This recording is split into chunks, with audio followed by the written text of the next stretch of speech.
Assalamualaikum warahmatullahi wabarakatuh. Pesan terbuka ke Wadum Rakyat Aceh, khususnya di Aceh Timur. Urangnya ia ka kembali raya ulom.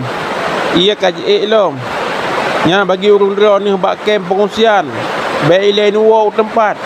Lebih-lebih ulom tempat dera ni toto ngam ni keruang. Nyo sangat bahaya.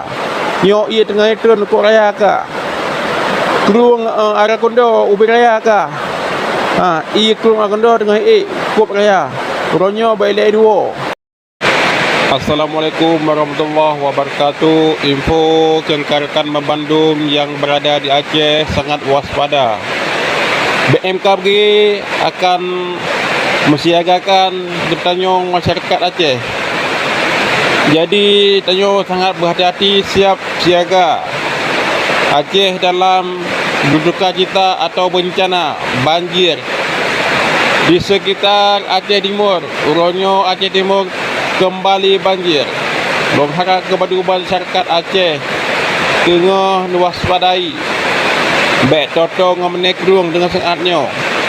Ada jid dengan saatnya baik lenuo bat tempat masing-masing.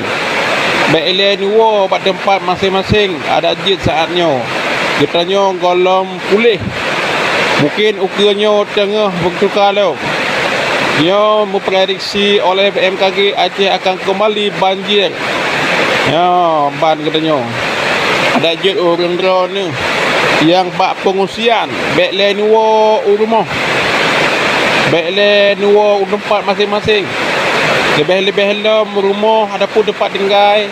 Congo mineh keluang. Yang menyerta ke menekung bahaya kerana ia kaji ada je. Urangnya ni waspadai.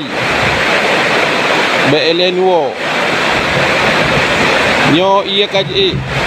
Kerung ada kondo cukup raya ka. Ya ban.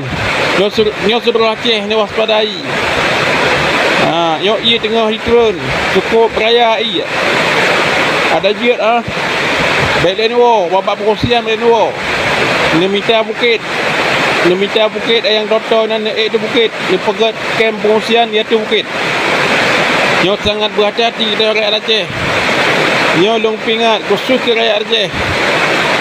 Sampai terjadi yang kedua. Bang, sayang tak nyo ada orang sah.